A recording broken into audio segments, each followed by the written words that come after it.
Seja bem-vindo ao Conversa Capital. Recebemos esta semana José Manuel Diogo, diretor da Câmara de Comércio e Indústria Luso-Brasileira e fundador da Associação Portugal-Brasil 200 anos. Muito obrigada por estar aqui com a Antena 1 e com o Jornal de Negócios. Como sempre acontece, começo por lhe perguntar o que é para si neste momento capital em Portugal. Bom dia a todos, obrigado pelo convite. Capital para Portugal hoje é poder aproveitar o momento histórico que tem nesta relação com o Brasil no mundo de hoje globalizado, onde as possibilidades são únicas e para um país com a nossa dimensão, com os nossos problemas, mas com a nossa centralidade, o que está a acontecer, este movimento, chamemos-lhe de contracolonização da história, é uma oportunidade única que Portugal não pode, até pela sua questão demográfica, pelo seu problema enorme, desaproveitar.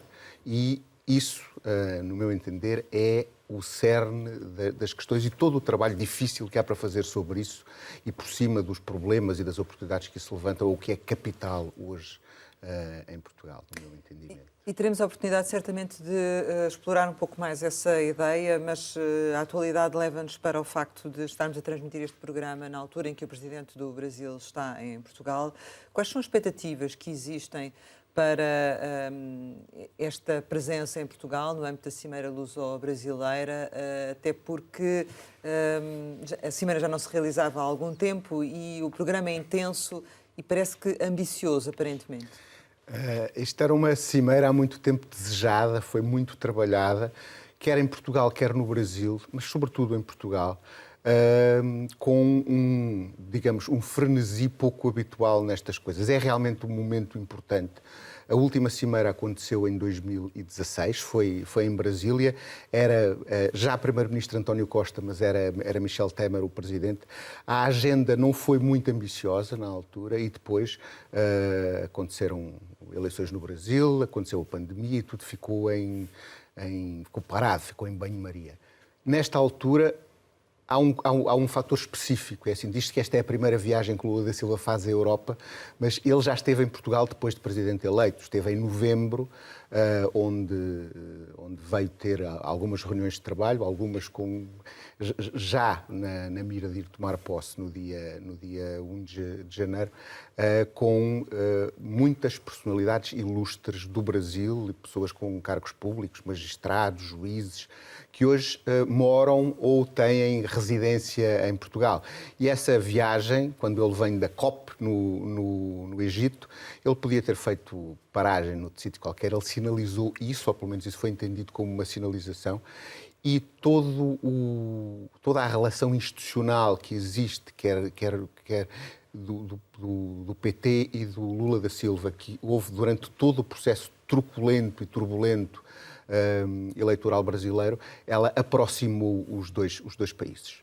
A isso junta-se uma coisa que é absolutamente nova, é a quantidade, o número de brasileiros e de duplas nacionalidades. É um número que não se consegue somar, que hoje moram em Portugal. Falam-se em 300 mil, mas podem ser mais, é isso? Não são mais, com toda a certeza, porque essa conta de 300 mil, que foi veiculada ontem até pelo governo brasileiro, durante esta visita, entre 275 e 300 mil são os brasileiros, cidadãos brasileiros que moram em Portugal com a situação totalmente legalizada.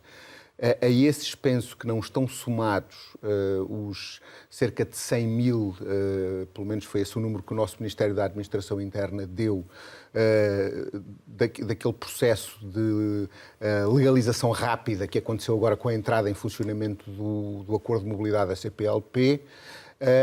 E existem as duplas nacionalidades, que isso há cerca de 400 mil brasileiros com dupla nacionalidade.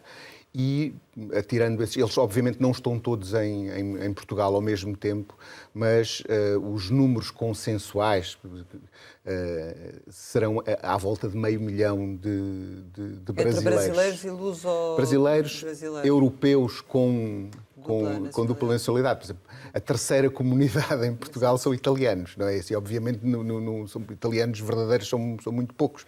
Eles são, não é que não sejam italianos verdadeiros, não é? Mas são duplas nacionalidades brasileiras com a Itália que moram em Portugal. E outro fenómeno ainda muito curioso, muito recente, que é esta força centrípeta de Lisboa, que ao cair nas boas graças do olhar da elite, isso é também inovador. Os brasileiros descobriram Portugal por conta de muitos processos, desde do Scolari, quando foi treinador da seleção portuguesa, começou aí em 2002, até à TAP, à Lei da Nacionalidade, tudo contribuiu para que de repente Lisboa passasse a existir para os brasileiros com poder económico, os brasileiros de alta renda, como eles dizem. E isso traz o Brasil, traz Portugal para o centro da equação e uma nova descoberta. Isso intensifica o relacionamento ou obriga a um relacionamento maior com Portugal? Isso muda tudo. Mudou tudo, aliás, muda tudo, não é só a minha opinião, muda tudo se olharmos para os números da economia. Os números crescem de forma assustadora. A balança comercial era de 2 mil milhões de euros em 2020, é de 5 mil milhões de euros em 2022, que são os números da Comex. A Comex é uma espécie de Instituto Nacional de Estatística do Comércio no Brasil. Portanto, esses números revelam e quer são números de balança comercial e números de investimento direto, quer de Portugal no Brasil, quer do Brasil em Portugal, de que mudou completamente a matriz de imigração. Mas Lula da Silva está interessado em fazer com que esses brasileiros regressem ao país? Ele não pode dizer que não é assim, mas nós temos que entender uma coisa que é difícil de entender para europeus que vivem num espaço muito atomizado e com muitas nacionalidades. Portugal tem 10 milhões de habitantes, não 10 milhões de portugueses, infelizmente, mas tem 10 milhões de habitantes e tem um território que é do tamanho do Espírito Santo, que é um dos estados mais pequenos do Brasil. O Brasil, entre a localidade mais remota do sul e a mais remota no norte, que é o Oiapoque e o Chuí, é mais longe que de Lisboa a Moscovo. E, portanto, todo este olhar, ele é necessariamente muito diferente, para responder à sua pergunta, muito diferente, visto de Portugal e visto do Brasil. O Brasil é uma potência global, é provavelmente a única potência global que tem o mesmo presidente 3 vezes. Ou seja, no primeiro dá para errar, no segundo dá para acertar. Ele foi candidato em todas as eleições onde pôde ser candidato. Ou como ele diz, menos na única em que não o deixaram. Portanto, com todo esse processo turbulento da política brasileira. Mas o que acontece é que hoje o olhar de Portugal para o Brasil, Portugal precisa mais do Brasil do que o Brasil precisa de Portugal. Por isso, na questão inicial, eu dizia que é capital para Portugal aproveitar essa oportunidade, onde nós temos reservas de capital por trabalhador muito baixas, onde tudo... Então, no Lula da Silva necessariamente não quer que este capital que está em Portugal regresse ao país, ou quer aparentemente, mas não faz grande questão, é isso?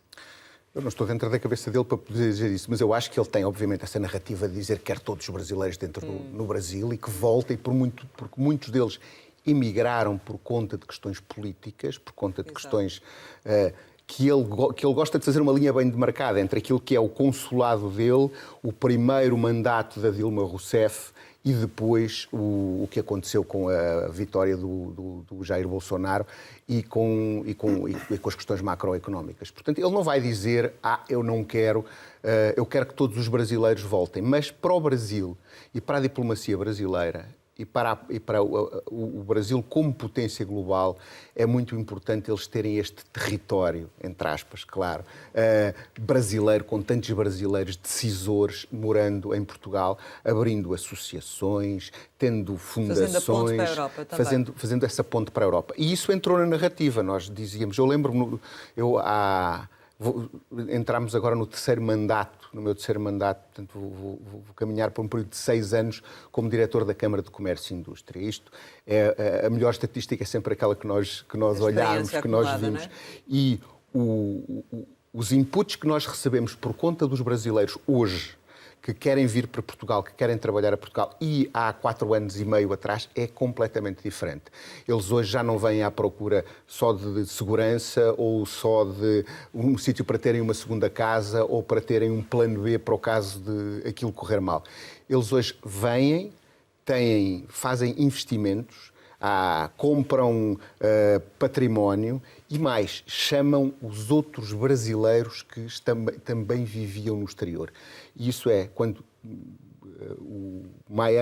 o Lisboa se torna uma Miami na Europa para os brasileiros, que são os brasileiros com renda disponível que investem no exterior. Essa matriz de mudança, obviamente que faz com que Lula da Silva diga que quer todos os brasileiros no Brasil, mas não é por acaso que ele faz 2 visitas a Portugal e escolhe Portugal.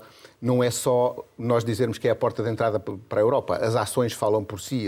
Ao fazer isto, ele nomeia Portugal como a porta de entrada do Brasil para a Europa. E é mesmo esse o sentimento de uma Miami para os brasileiros? Os brasileiros de alta renda, aqui é a minha experiência, dos brasileiros com poder de compra. Os brasileiros com poder de compra, eles têm uma... Não resisto a citar uma historiadora brasileira que é a Heloísa Starling, uma querida amiga, que diz sempre, que tem num dos livros que se chama Brasil, uma biografia, diz: os brasileiros sempre se olham como se fossem não brasileiros.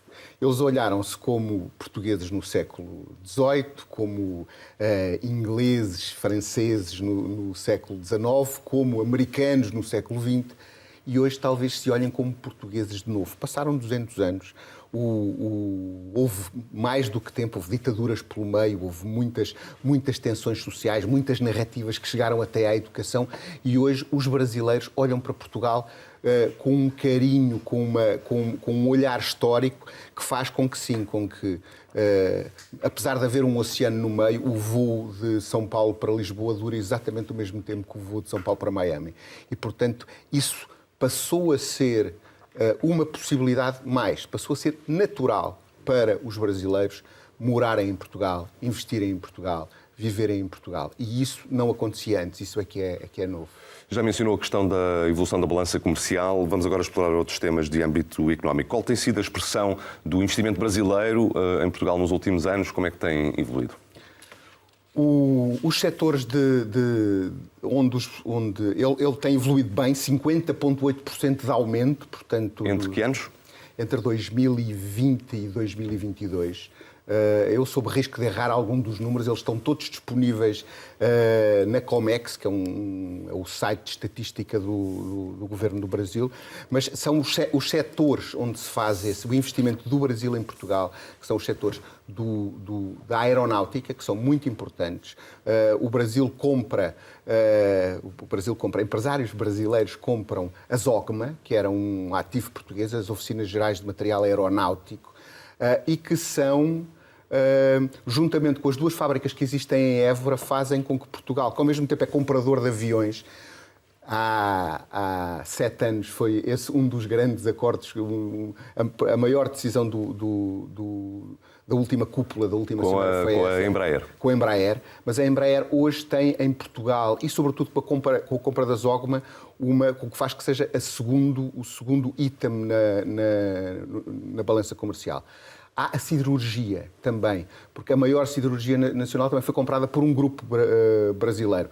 E isso, num país com uma economia do tamanho da nossa, só isso é um game changer, não é? Portanto, faz toda a diferença. Como o contrário existe também, sobretudo, por conta de 2 empresas, que depois impactam na balança comercial, que é a Galp e a EDP.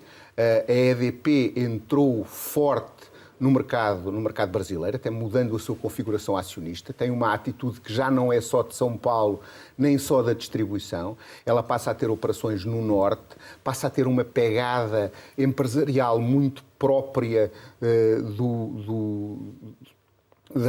da elite empresarial brasileira, muito preocupada com questões ambientais, muito preocupada com novas tecnologias, e é hoje, juntamente com a Galp, que são produtores de energia, tem parques eólicos.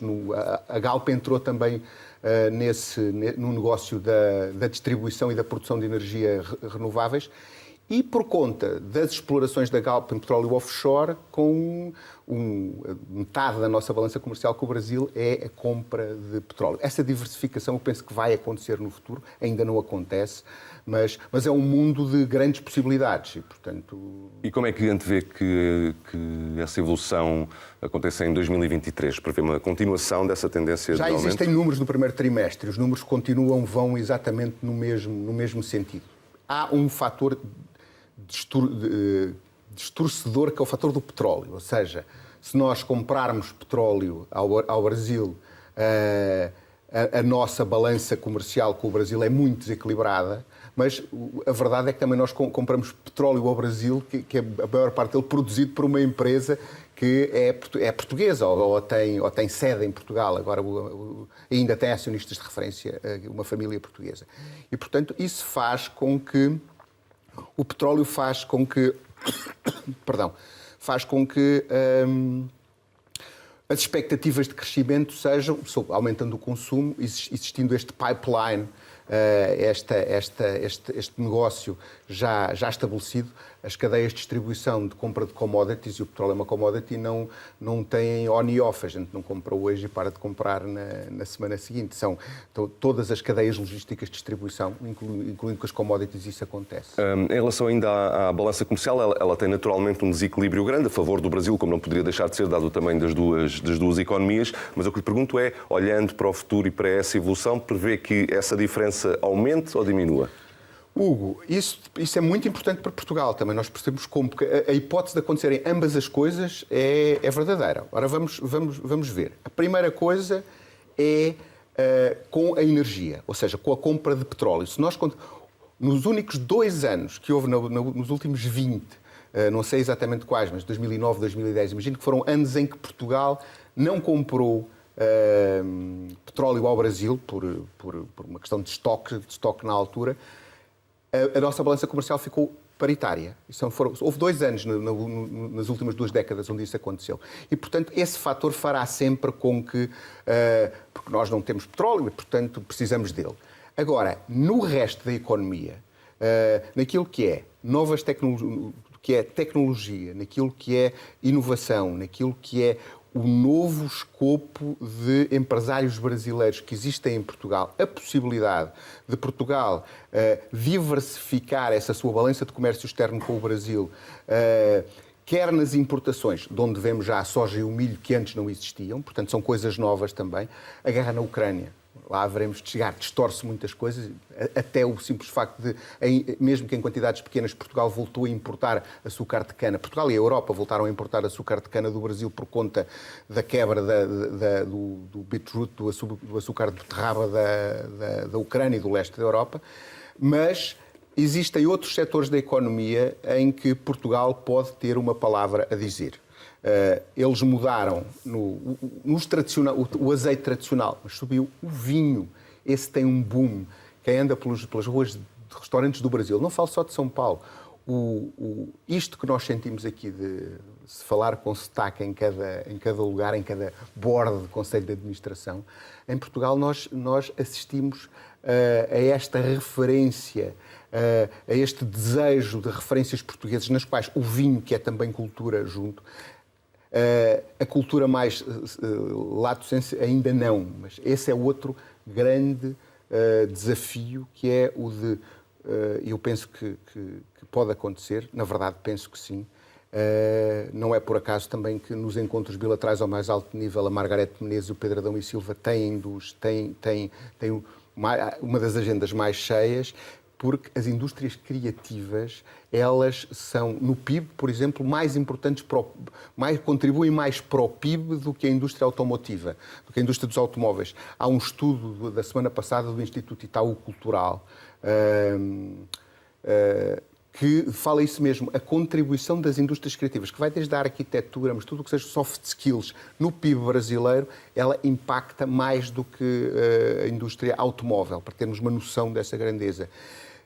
o achamento, é uma palavra curiosa, mas é importante, o achamento cultural entre Portugal e o Brasil, num mundo cada vez mais desmaterializado, faz com que, encontrando-se esses dois pontos, a possibilidade das indústrias culturais portuguesas terem, num mercado gigante no Brasil, a possibilidade de florescerem e de contribuírem decididamente para o nosso comércio externo, ela é grande. Até por uma coisa, porque a cultura, ela não depende nem de solo, nem de quantidade de produtores. Ela vai depender da quantidade de consumidores e, portanto, aí nesse aspecto eu vejo como um dos que há mais capacidade para desenvolver e para aumentar. E onde é que há margem para o investimento brasileiro aqui em Portugal? Para além das áreas que falou, há outros caminhos para abrir? Eu vejo uma área que é óbvia e que ainda não foi completamente descoberta. Foi descoberta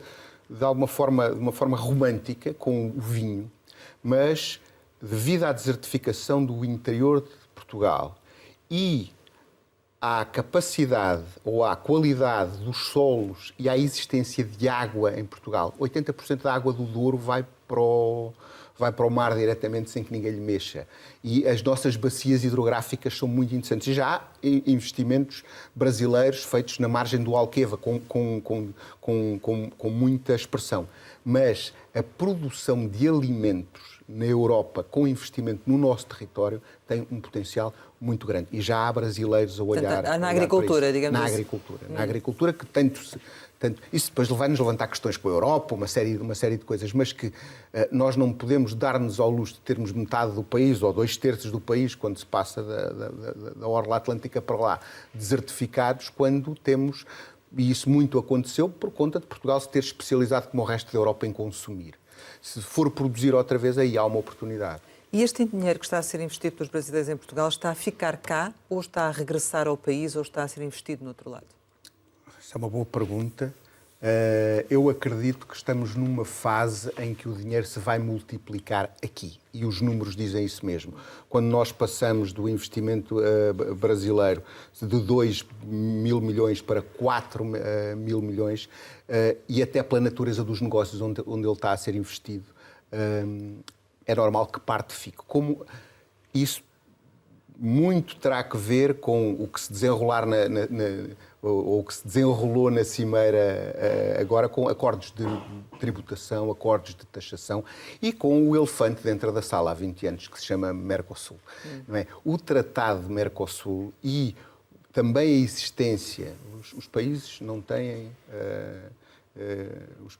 amigos, têm interesses. E existe, claro, um interesse claro do Brasil em que Portugal seja, até pela nossa natureza de soft power, de soft skills, de conseguirmos convencer países maiores. E isso é a nossa história. Está mais perto agora esse acordo da União Europeia com o Mercosul. Está mais perto e é mais necessário e pode ser disruptivo do ponto de vista da geopolítica internacional. Esse é um desafio muito importante, que é, pela primeira vez, o Sul e o Norte se sentarem à mesma mesa em igualdade. Isso nunca aconteceu na história da humanidade. É muito interessante nós olharmos para isso. E isso obriga a que o dinheiro fique cá e, da mesma forma que acontece com a cultura e com as pessoas, porque o presidente Lula da Silva, quando veio cá em novembro, veio falar com um dos ministros do Supremo Tribunal Federal, com o ministro Gilmar Mendes, que tem hoje uma vida portuguesa muito intensa, que passou grande parte, não é segredo, não estou a dar spoiler, como se diz, não é segredo que ele vive cá, ele despachou muitas coisas cá, ele tem cá um instituto que faz um trabalho muito importante de aproximação, um instituto jurídico e uma fundação que se chama Brasil Europa. E, portanto, o que acontece com as pessoas, em que se Portugal é um bom lugar, uma boa sala de reuniões, para pessoas, ela será uma boa sala de reuniões para negócios. E isso eu estou em crer que, se as pessoas que tomam decisões vivem em Portugal, Portugal terá um papel central na expressão que o Brasil quer dar de si próprio no mundo e na construção dos acordos com a União Europeia.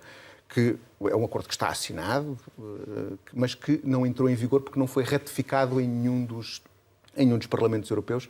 Mas com o que acontece na Ucrânia, hoje, sobretudo os franceses, que é quem tem mais dificuldades, vai ser preciso. E acontecendo isso, cria-se um bloco económico que até hoje nunca existiu, e isso pode ser disruptivo para o mundo. E é muito interessante. Ainda relativamente ao investimento, que impacto é que tem o fim dos vistos gold no investimento brasileiro?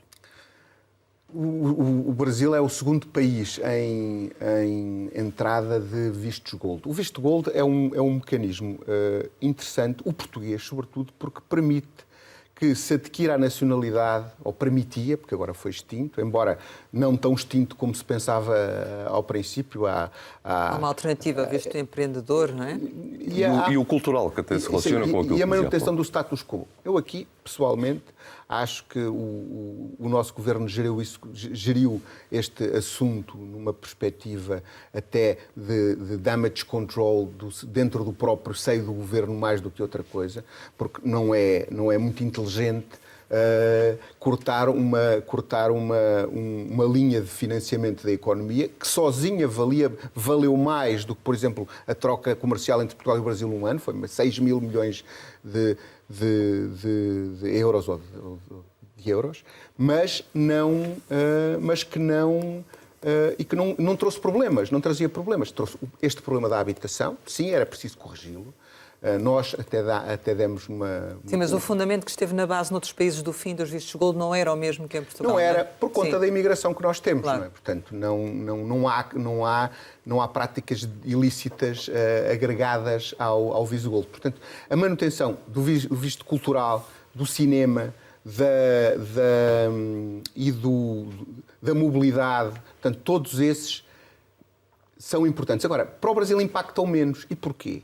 Porque a nossa relação com os países de comunidades de língua portuguesa de mobilidade, ela alterou-se extraordinariamente. A entrada em vigor do Acordo de Mobilidade de países da CPLP, ela é verdadeiramente revolucionária do ponto de vista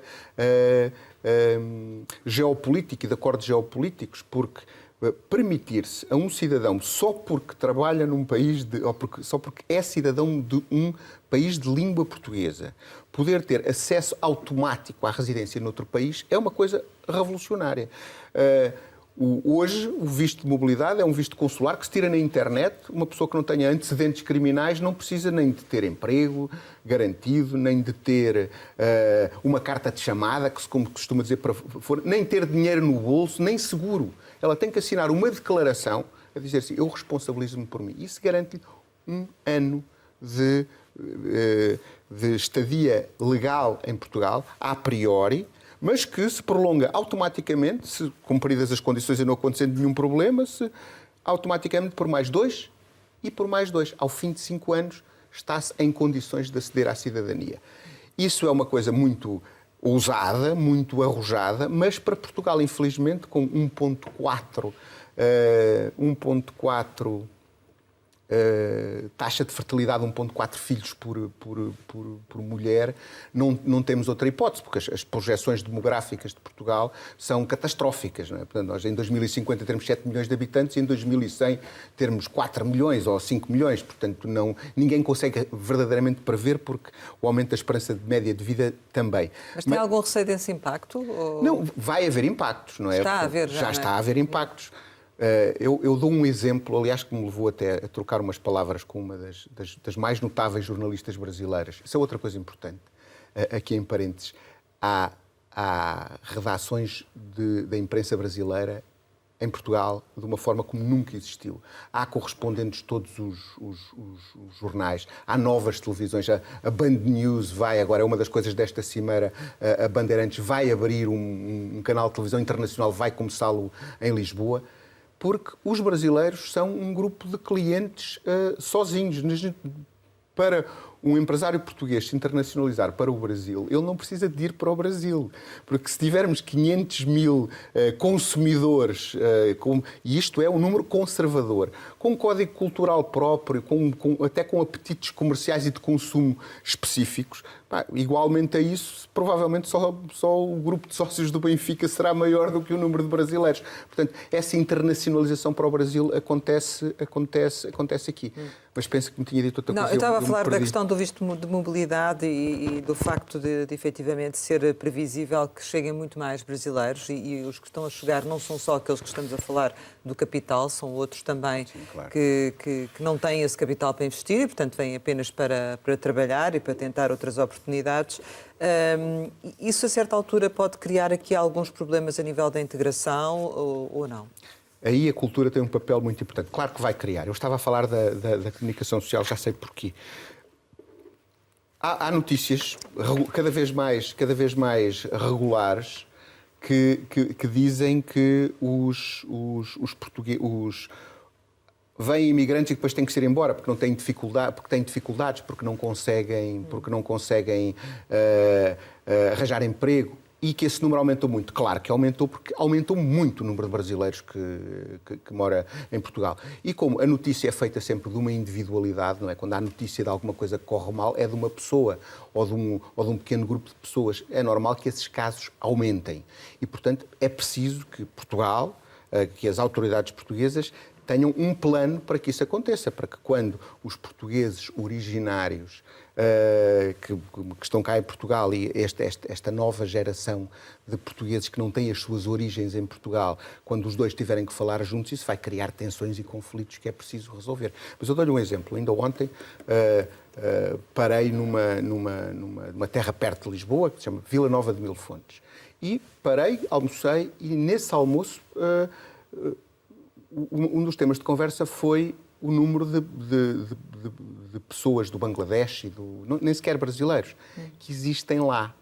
E então, é metade da população, por conta dos negócios agrícolas e de ser mão de obra barata. Mas é gritante esse cenário. É visível. É visível e, mais, com o nosso regime autárquico, não é, de eleições, é muito possível isso. Uma das coisas que vai acontecer nos próximos anos é que nós tenhamos estrangeiros, não necessariamente brasileiros, também de outras nacionalidades, de outros países, a serem presidentes de junta, eventualmente presidentes de Câmara em terras mais pequenas do interior. Isso vai gerar problemas que precisam de ser cuidados. Só voltando aqui atrás um bocadinho à questão dos vistos gold, depois acabei por não perceber se efetivamente isso tem impacto no investimento ou não, porque falámos aqui de várias perspectivas, mas em concreto sobre isso. Vai ter impacto, porque não vai ser preciso... O sonho de consumo dos investidores, de um tipo de investidores, era chegar aqui, comprar uma casa e ter o visto gold. E isso acabou. Agora vai ser preciso... Não é isso que vai impedir os brasileiros de chegarem à sua juventude perdida. E eles vão encontrar outra maneira de fazer isto, ou pelo visto de mobilidade que lhes permite estar aqui, ou por investimentos que penso que o nosso governo acautelou que possam ser feitos de outra área, o que vai ajudar a economia portuguesa, porque vai tirar pressão da habitação, que é uma verdade. Quando nós temos em Lisboa, ou no Porto, ou em qualquer cidade, uma casa que custa 400 mil euros, mas o visto gold é para 500, ela vai custar automaticamente 500 mil euros. Portanto, e isso era o pecado original. Nós até podíamos fazer com que... se há um problema de habitação, isto era um repto que nós na Câmara de Comércio até lançámos ao Governo, que era por que não criar um visto gold com um investimento para o arrendamento?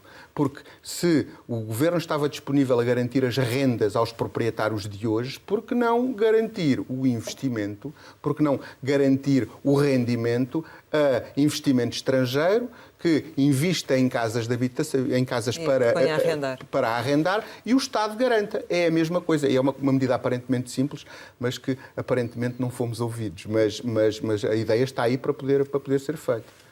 Falamos então da presença brasileira em Portugal, da imigração. Considera que uma recuperação da economia brasileira pode levar a uma retração do crescimento, no fundo, da presença brasileira em Portugal, da imigração? É uma pergunta complexa, mais uma vez, pelas duas dimensões grandes que tem no Brasil. Há um ditado que assim, o Brasil não tem, é impossível dar errado. Assim, é tão grande e tem tanta riqueza que a possibilidade de verdadeiramente entrar em inadimplência, que é lá, como se diz, em quebra, em falência, é muito complicada. Depois tem uma lógica política muito intrincada e tem uma coisa que nós europeus não temos, que tem níveis de separação da tomada de decisão. Portanto, tem um governo federal, tem governos estaduais e tem governos municipais. E como o município de São Paulo, sozinho, tem 14 milhões de habitantes, portanto, sozinho é maior que Portugal. Mas tem a mesma lógica que tem um município pequeno. Isso vai fazer com que o Brasil se internacionalize para Portugal, não só por Brasil, assim, que é um conceito inventado por portugueses, mas como está a acontecer agora. Ainda a semana passada, o governador do Piauí esteve em Portugal. O Piauí, que é um estado com 4 milhões de habitantes, mas é do tamanho de Inglaterra. E ele percebeu que se vai internacionalizar não como Brasil, mas como Piauí. Então veio à procura do cluster do hidrogénio verde, da energia verde, mapeou tudo, fez acordos com 4 universidades e nesta comitiva já vêm mais empresários também para essa área onde Portugal tem uma vantagem competitiva em termos de tecnologia e em termos de território para poder fazer isso. Portanto, o que vai acontecer é uma multiplicidade de níveis onde há economias que vão correr melhor e onde tem empresários que poderão investir menos, há outros que pela atomização e pela percepção de internacionalização dos Estados do Brasil, eu acho que o movimento é imparável. Acho que mesmo que haja repatriamento de capitais, como já falámos isso, por conta de aspectos legislativos tributários pode acontecer, embora nisso também haja uma alteração que está a acontecer agora, que é este governo, que é um governo com uma lógica de taxar o capital diferente, o governo brasileiro está a taxar offshores e Portugal tem hoje, pela forma como, até por conta das SICAFs, das sociedades que podem gerir património como se gerissem fundos, um pouquinho mais técnico, mas Portugal passa a ser uma praça não franca, mas muito favorável em termos de impostos para investimento financeiro brasileiro em Portugal. Há pouco mencionou que um dos fatores que influencia a imigração brasileira para Portugal pode, por vezes, ser o fator político. Pergunto agora, pergunto ao contrário, ou seja, um eventual governo de direita em Portugal pode ter influência nesse fluxo de brasileiros que tentam vir para Portugal? Eu gosto sempre da frase é a economia estúpida, de forma a que seja mais importante do que as outras. Mas num país pequeno como Portugal, um governo de extrema-direita pode ser um problema. É diferente porque muita da nossa economia, da economia portuguesa, ela é muito centrada no Estado e nas opções que o Estado faz, ao contrário de países ao contrário do Brasil, por exemplo, onde, independentemente do governo ser de extrema-direita ou de esquerda, ou uma dessas novas versões que existem de intervenção do Estado ou de liberalismo, acaba sempre por a economia funcionar. A imigração brasileira para Portugal, durante o consulado de Jair Bolsonaro, que penso que essa é a questão, houve muita gente de esquerda que veio para aqui. Uma coisa muito importante, que nós não temos em Portugal e outra vez no Brasil existe. Os produtores de cultura são gente com dinheiro no Brasil, e são muitos. Há instituições, nomeadamente culturais, no sistema dos S's, que é uma singularidade da Constituição brasileira. As corporações são financiadas diretamente pelos trabalhadores, ou seja, é dinheiro que entra para ser gerido pelas confederações de patrões, que não é gerido pelo Estado. Aqui isso não existe. Todo o dinheiro das corporações é da cotização dos seus membros, e o Estado pode eventualmente financiar. No Brasil, não. No Brasil, o sistema dos S, o SESC, que é um sistema que existe em toda a Federação, mas que em alguns Estados é muito poderoso, ele recebe 1,5% do salário de todos os trabalhadores do comércio. E esse dinheiro ele não tem que pedir licença para o gastar. E como o investimento cultural é muito importante e é muito intensivo, o SESC de São Paulo tem para aí, sem risco de errar muito, 6 ou 7 vezes o tamanho do orçamento de cultura que tem Portugal. Portanto, para vermos isso. E como dizia, o que pode acontecer se alterar a lógica dos empresários portugueses no Brasil, ou a lógica de os brasileiros não virem para Portugal por conta de questões políticas. Ou irem embora, não é? Ou irem embora, vai acontecer. Há uns que vão e há outros que vão chegar. É outra vez a diferença dos números, Rosário. Estamos a olhar de um universo de 230 milhões para um universo muito pequeno e o que vai acontecer é que a palavra a ser dita no regime de portas abertas, a deles, é sempre maior do que a nossa. E se nós abrimos as portas, vamos ter que viver com elas abertas. Sinto que essa questão que falava há pouco da integração passa também não só pela forma como os brasileiros veem Portugal, mas também como os portugueses veem os brasileiros em Portugal. Diz os problemas. Sim, os problemas de integração. Eles já existem neste momento, tenderão a intensificar-se ou a fazer aqui... Não se está a trabalhar suficientemente nesta área? Não está. Nessa área não está. Na área, e isso é uma área que se trabalha, a meu ver, com cultura. Que se trabalha com... não focando no problema, mas focando na oportunidade. Há, episodicamente, aqueles problemas dos youtubers brasileiros que os nossos filhos, que os portugueses agora ouvem e que até lhes mudam o vocabulário e que isso cria problemas e cria fenómenos até de... Isso não é português correto. Não é? Mas, outra vez, quando nós abrimos a porta, nós depois temos que saber viver com ela aberta. O reitor do seminário de Coimbra, o sacerdote Nuno Santos, ele fez um investimento muito grande no seminário e que está a ser aproveitado por brasileiros. Ele diz uma coisa do alto da sua santidade. Ele é um sacerdote jovem, mas com muito conhecimento do mundo. Ele diz uma coisa muito interessante, que é os brasileiros vão tomar conta disto. A questão é nós querermos ajudá-los a fazer isso ou não. Portanto, porque nós estamos mais velhos, olhando isto não só da nossa conversa, mas de uma lógica macro. Não se vislumbra que os portugueses, como éramos há 50 anos, voltemos a nascer como nascíamos há 50 anos e, portanto, isso não vai acontecer. Temos que esperar um Portugal multicultural, com gente diferente e com uma sorte que não tiveram, por exemplo, os franceses nem os alemães. É que a nossa imigração tem a mesma matriz cultural, tem a mesma matriz religiosa e fala português. Mas a atitude da parte da comunidade brasileira é também essa? É de colonizar? Eu chamei contra-colonização, mas contra-colonização não é necessariamente uma coisa má. Agora, há lugares em Portugal onde a matriz, eu não diria colonização no sentido negativo das coisas, mas o presidente da Câmara de Cascais, o Carlos Carreiras, dizia: eu aqui tenho 25% de brasileiros que vivem em comunidade, que fazem churrasco. E que há casas que passaram a ter um quarto para a empregada. Ou seja, isso é... quando digo contra a colonização, não digo negativo, mas é diferente aos nossos olhos. E isso é uma coisa com que o dinheiro fala mais alto em muitas destas coisas e, portanto, existindo isso, é normal que nós tenhamos que nos habituar com isso. Como esse problema se resolve? Com políticas que façam com que as pessoas se encontrem, com trazer mais cultura portuguesa para o Brasil, para que os brasileiros, antes de virem, na expectativa desse movimento se identificar, conheçam mais. E respeitem a cultura do país. E isso é um investimento que Portugal tem que fazer no Brasil para que quem toma a decisão de vir para Portugal não a tomar só de ânimo leve ou sem conhecimento do que vai encontrar aqui. Até porque a língua nem sequer é a mesma, não é assim? Os brasileiros inventaram uma língua que também se chama português.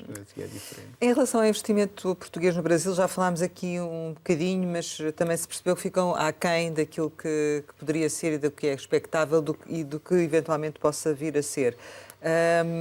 Onde é que há, do seu ponto de vista, margem para os portugueses intensificarem esse investimento? Nós temos visto que o investimento cresce sobretudo por conta de duas indústrias, da energia e da mobilidade. Eu acho que há a hipótese de os portugueses que fizerem um bom plano, os empresários portugueses que fizerem um bom plano de conhecimento da realidade brasileira, vão encontrar uma coisa que não encontram em Portugal. E o que funciona no sentido de os brasileiros virem para Portugal pode acontecer também, e deve acontecer, a empresários portugueses irem para o Brasil. Como foram, historicamente... E Lula da Silva quer incentivar isso, do seu ponto de vista, ou não está necessariamente... Eu acho que Lula da Silva quer ser um player mundial. Quer que o Brasil seja a palavra BRICS voltou a ganhar força. Nós esquecemos disso. Ou seja, não há nenhum apetite especial pelo investimento português. É mais, em termos gerais... Eu acho que há um apetite especial por investimento europeu. Há um apetite especial por investimento. O Brasil é muito carente de infraestruturas, muito carente de logística, muito carente de muitas coisas próprias de países continentais. Não é assim? Nós conseguimos trazer a nossa energia elétrica do Porto para Lisboa se houver um apagão com facilidade. No Brasil isso não acontece, até por questões de ordem de engenharia. Não é?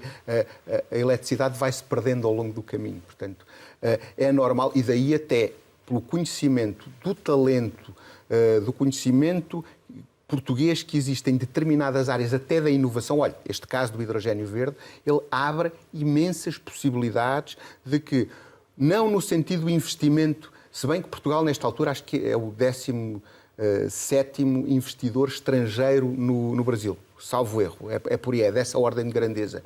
E, portanto, isso faz com que Portugal já seja hoje um investidor líquido no Brasil importante. Agora, esse dinheiro que Portugal investe no Brasil é originariamente de quem? Muito dele já é brasileiro. Certo. E isso é importante. Portanto, existe uma complexidade do tecido económico que ajuda à relação bilateral. Isso é o mais importante. Ou seja, há muito investimento português que irá para o Brasil pela mão dos brasileiros. Exatamente, já está a acontecer. Já está a acontecer, como há muitas exportações brasileiras para Portugal que são portuguesas, como por exemplo os hidrocarbonetos, o petróleo. Já é de empresas portuguesas que exportam. Claro. Obviamente a Galp no Brasil é uma empresa brasileira. Mas ainda assim, os empresários queixam-se muitas vezes do protecionismo brasileiro, da dependência do poder político. Posso falar-lhe do meu caso. É sempre mau nós falarmos de nós próprios, mas eu chamei a atenção aos vários embaixadores que vou conhecendo, de Portugal e do Brasil, e que é o seguinte: não há a reciprocidade, não é aquela que nós temos. Os brasileiros não precisam tanto como nós de gente e de investidores e de economia. As dificuldades de um empresário português no Brasil são muito maiores do que as de qualquer estrangeiro em Portugal. O Brasil é protecionista, muito menos viciado em protecionismo, e aí honra seja feita a este último governo que simplificou muitos processos, nem tudo foi ideologia, houve muitas coisas boas que aconteceram do ponto de vista económico. Mas um empresário português no Brasil tem dificuldades a não ser que seja um grande investidor, tem dificuldades com abertura de conta, com estadia. Aqui qualquer estrangeiro, ao fim de uma semana, abre uma empresa e uma conta.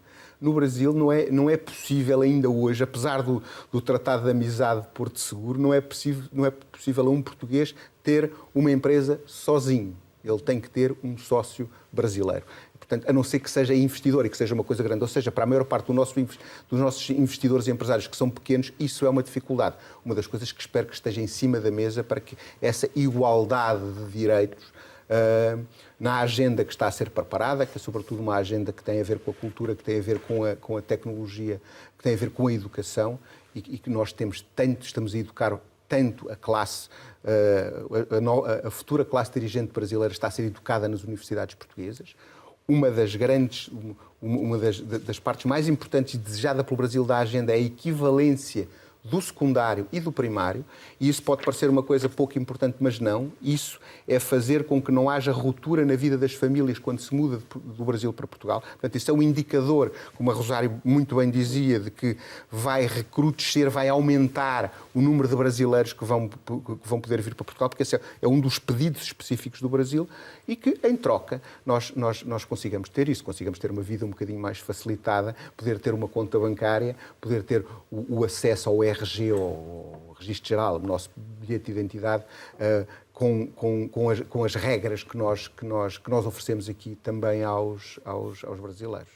Há pouco, quando falávamos da balança comercial, nós falámos sobre o tema das exportações portuguesas para o Brasil. Como é que elas têm evoluído? Quais são os produtos mais procurados? Os de sempre. Isso não mudou muito. O azeite, 30%, o vinho, 20%. Eu às vezes olho, há tanto vinho português no Brasil, com recebido com tanta alegria, com tanto entusiasmo, que Portugal um dia destes não tem vinho português para beber em Portugal. E, portanto, a produção de vinho, há muitos brasileiros a produzir vinho em Portugal, é outra coisa. Onde nós vemos essa complexificação é nisso. Há muitas explorações vinícolas que, pela percepção de valor que tem a marca Portugal, isso é uma coisa essencial, a percepção de valor da marca Portugal. E todos os produtos, Hugo, que possam ser trabalhados nessa área, onde nós somos bons a acrescentar valor, onde o Brasil é menos bom, que continua a exportar commodities, nós aí temos vantagens muito, muito importantes em podermos pegar nos nossos produtos e no nosso talento, exportá-lo com valor acrescentado. Mas para já ainda é metade é vinho e os clássicos. E azeite. E em sentido contrário? Em sentido contrário, o que vem do Brasil são os hidrocarbonetos, já falámos disso, são 50% a soja e o milho, que são relativamente novos na balança comercial. Depois há aqueles dois negócios que já vimos também no sentido contrário, a aeronáutica e tecnologia, onde o Portugal exporta 14% da balança comercial, sensivelmente, é constituída por produtos que têm a ver com a indústria aeronáutica, onde Portugal, apesar de não fazer aviões integralmente, é muito competitivo também, com um cluster muito importante. No setor do turismo, o Brasil também, a importância do Brasil para Portugal também tem crescido imenso nos últimos anos. Cada vez mais turistas a visitar Portugal, turistas brasileiros. E por isso pergunto-lhe se estas alterações recentes às regras do alojamento local podem ter impacto nessa tendência. Depende de como as regras depois na prática se verificarem que vão acontecer. Mas menos camas vai querer dizer menos turistas. Continua a pôr as mais altas reservas a isso, que se tornou um desígnio nacional. Portanto, o nosso, como se costuma dizer, o nosso petróleo, não é? Portanto, Portugal recebe o dobro da sua população em turistas, e o turismo talvez não seja o melhor negócio de todos, porque muito do rendimento que é deixado pelos turistas aqui depois acaba por não ficar em Portugal, e, sobretudo, não gera economia, porque gera empregos de baixa renda, e que, portanto, acabam porque quem trabalha no turismo não consegue usar o elevador social ou o elevador económico. Portanto, isso é um problema. Agora, o turismo de luxo pode ser e nisso estão a investir muitos empresários brasileiros em Portugal, em terem unidades, como por exemplo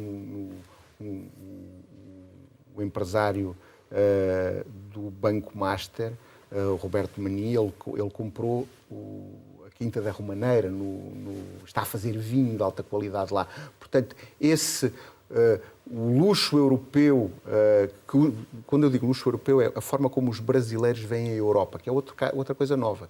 Portugal passou a estar não só a ser Europa, que não era, como passou a ser o centro da Europa para muitos. E não há quem vá viajar para outro sítio que agora não passe por Portugal. E claro, o turismo é importante, pode haver impacto, mas eu ainda não estou muito convencido de que o número de camas efetivamente diminua em Portugal. A privatização da TAP pode ter consequências nessa vertente do turismo? Pergunto isto porque a TAP nos últimos anos tem feito uma aposta grande em vários destinos, incluindo o Brasil. Este processo pode ter impacto? Não, ter uma má TAP é sempre mau para isto, porque a TAP é um dos vértices, é um dos eixos fundamentais da relação que existe entre Portugal e o Brasil hoje, que torna o Brasil próximo de Portugal. Antes da pandemia, só a TAP fazia 83 voos semanais para o Brasil, para as várias cidades. Penso que já ultrapassou este número com uma coisa nova, que a Latam e a Azul voam para Portugal. Há mais de 100 voos por semana. Mas a TAP é realmente hegemónica em muitas e com coisas muito importantes. Há cidades do Brasil, nomeadamente a capital Brasília, que só está ligada à Europa pela TAP. Não há mais nenhuma companhia a operar, por exemplo, Brasília ou outro lugar qualquer, como acontece com muitas cidades.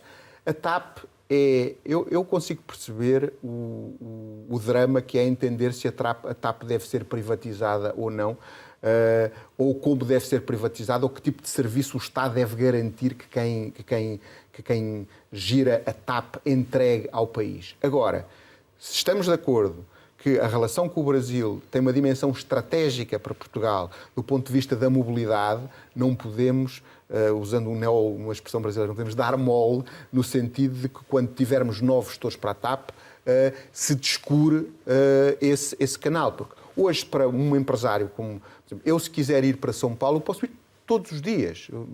Posso ir 2 vezes por dia. E isso é uma coisa que acontece com São Paulo, acontece com o Rio de Janeiro, acontece com Salvador, e Portugal voa para 14 cidades brasileiras, salvo erro. Portanto, E na altura de investir isso é relevante, não é? é relevante eu poder ir e vir. A mobilidade é absolutamente relevante. Para concluirmos, porque estamos mesmo já a ultrapassar o nosso tempo, qual é que tem sido, no meio de tudo isto, que é uma realidade nova que estamos a viver, desta movimentação de brasileiros para Portugal, o papel da Câmara de Comércio? Ou seja, qual tem sido o vosso maior trabalho? Imagino que bastante, digo eu. A Câmara de Comércio vai fazer 75 anos para o ano. Portanto, ela atravessou muitos ciclos diferentes, ditaduras, de lá, de cá, um grande corporativismo, às vezes ser uma Câmara mais de representação do que de negócios. Hoje, a Câmara de Comércio e Indústria Luso-Brasileira, ela é um pilar, aqui em Lisboa, ela é um pilar na recepção dos brasileiros pela reputação que tem por ter tantos anos. E ela própria está-se reinventando, como todas as câmaras de comércio tiveram que o fazer depois da pandemia. A pandemia obrigou-nos, nós encontrávamos-nos todas as semanas e de repente parámos de nos encontrar e voltámos-nos a encontrar por outros motivos. Já não foi para fazer aquilo que fazíamos antes. Há uma grande modernização na Câmara de Comércio. Esta nova direção que foi eleita agora tem muito mais brasileiros. Tem brasileiros com um perfil diferente daqueles que teve antes. Tem brasileiros que são do sistema financeiro e que já moravam na Europa antes de virem para Portugal. E isso é muito diferente naquilo que também de centralidade tem o papel da Câmara no que sejam os negócios do Brasil em Portugal e, sobretudo, os negócios do Brasil na Europa. Portanto, no bom caminho a assinalar os 75 anos e com muito trabalho, é isso? Graças a Deus, sim, com muito que fazer. Muito bem. Chegamos ao final e, como habitualmente, deixamos ficar algumas palavras para uma resposta rápida. A primeira é Castelo Branco. Castelo Branco é o lugar onde ainda mora o meu pai, onde vou menos vezes onde eu nasci, num lugar que tem imensas oportunidades e muito pouca gente. Talvez um dia eu volte lá. Festival Literário Internacional de Óbidos. A cultura é o primeiro pináculo de toda a confiança. A literatura é onde ele existe com mais intensidade. O meu trabalho no fólio, nos primeiros 3 fólios, a imagem do Filipe aproximou-me muito do Brasil e foi muito relevante para a minha carreira e para aquilo que eu faço hoje. As Grandes Agências Secretas. As Grandes Agências Secretas foi um livro que está publicado em Portugal e no Brasil que me ensinou, na pesquisa que fiz, a entender mais de política internacional do que tudo aquilo que eu tinha estudado na faculdade. A Espuma dos Dias. É um sítio que eu visito pouco, que é o meu blog, gostava de o visitar mais e onde deixo coisas que têm que ver com o sentimento de cada dia que passa. Assédio sexual. É importante que se fale disso para que não aconteça. É importante que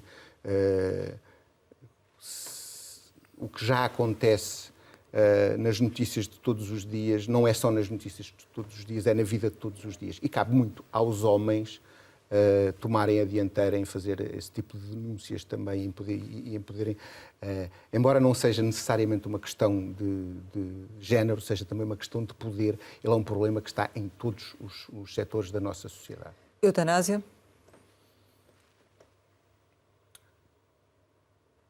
Só quem não teve ninguém que tenha morrido dos seus mais queridos entende a necessidade de assistir bem quem vai embora. Maioria absoluta. Mau, sempre mau.